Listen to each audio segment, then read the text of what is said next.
You were the director of operations for the Canadian Amateur Hockey Association when Canada won its first ever back-to-back gold medals at the World Junior Ice Hockey Championships and its first gold medal at the inaugural IIHF Women and World Ice Hockey Championships in 1991. Tell us what that experience was like going through. This is the first time for it, and here we are 20 years later, 30 years later for that matter almost. What was it like? Well, it was a lot harder to win back then. The Soviet Union was one country. It hadn't broken up into all these little individual units now. It was one country and very powerful. Same thing with Czechoslovakia. It hadn't divided into Slovakia and Republic of Czech. It was one country. And guys like Pavel Bure and Jaromir Jagr on those teams, pretty good names. And mediocre. And we had a pretty good team. We had Eric Lindros on both of those teams, probably the biggest name that people might remember. Felix Potvin, Patrice Brisebois, Chris Draper. I mean, all of the players are first-round draft picks. There's a couple of funny stories there people might be interested in. One of them is selecting the players for those teams.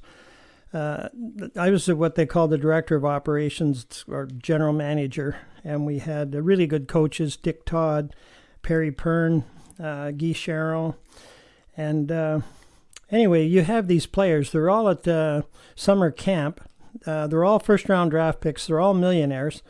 And you have to tell somebody, guess what, even though you're the top scorer on your team and you're the captain, well, you're going to be on the fourth line.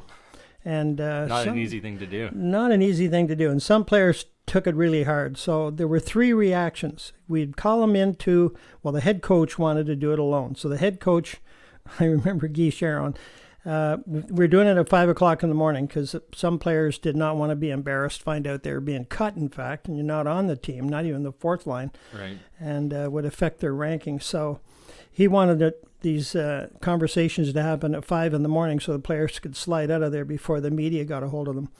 So some players would come in and they'd be told they hadn't made the team. They'd actually break down and start crying and say, I can't leave this room, I can't go out there, media might be there, and it was very sad. There are other players that said, would be very angry, and they'd say, this is bullshit, I should be on this team, and I'm going to go back to junior, and I'm going to show you, you really made a mistake, and they'd leave and slam the door. And the third group, guy would say, what? I'm cut? Dive over the table, grab Guy by the throat, and start pounding him. And so he said, guys, these juniors are big. So no more doing this alone. You've got to sit on the other side of the table with me. We need 3 or 4 people there just to discourage people from... Yeah, bodyguards. From bodyguards. So anyway, we won back-to-back in 1991, the first time any country ever won back-to-back. And an interesting statistic, the winning goal scored in 1990 was by Dwayne Norris from Newfoundland. And in 1991, the winning goal was scored by John Slaney, also from Newfoundland. No way. And it was first time any country had ever won back-to-back world championships. First one was in Helsinki, Finland. The second one was in Saskatoon, Saskatchewan. And then shortly right after that, the next year, I left the program at that point.